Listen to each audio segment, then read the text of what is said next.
Habari za mchana na karibu katika taarifa ya habari inayokujia live kutoka hapa Iyaluni TV. Msomaji wako ni mimi Yakob Ngumbi. Morogoro.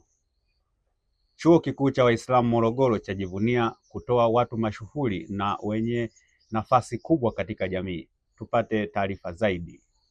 Hayo yamesemwa na Dr. Hassan Mohamed Isa katika kikao kilichowakutanisha wahadhiri na wanafunzi wanaosomea habari na mawasiliano kwa umma katika ukumbi wa Imam Shafi chuoni hapo.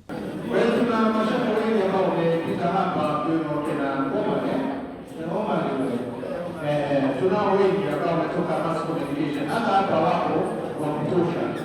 Kwa hivyo tusione kama tunaona kama sisi ni watu wasikiliza sana. Mwanafunzi wa mwaka wa pili Faidha Hamisi amesema wale waliomaliza wanampa hamasa ya kupambana na changamoto chuoni.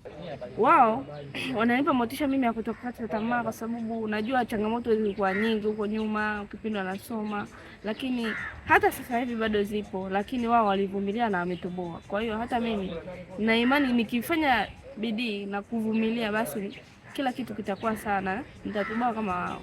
Aidha, Ramadhani Swalehe amesema elimu inayotolewa Chuo Kikuu cha Waislamu Morogoro inaweza kumfikisha kwenye ajira. Elimu inayopatikana katika chuo chetu cha Morogoro kwamba ni elimu ambayo inaweza kanifikisha katika ajira, kwa maana kwamba wapo ambao wamefanikiwa, wameajiriwa katika sekta mbalimbali za kiserikali na zile ambazo sio makampuni ya serikali kama vile hospitalini na sehemu nyingine mashuleni. Huu ni mwendelezo wa vikao vinavyofanyika kila muhula ambapo huwakutanisha wahadhiri na wanafunzi wanaosomea habari na mawasiliano kwa umma ili kusikiliza kero za wanafunzi.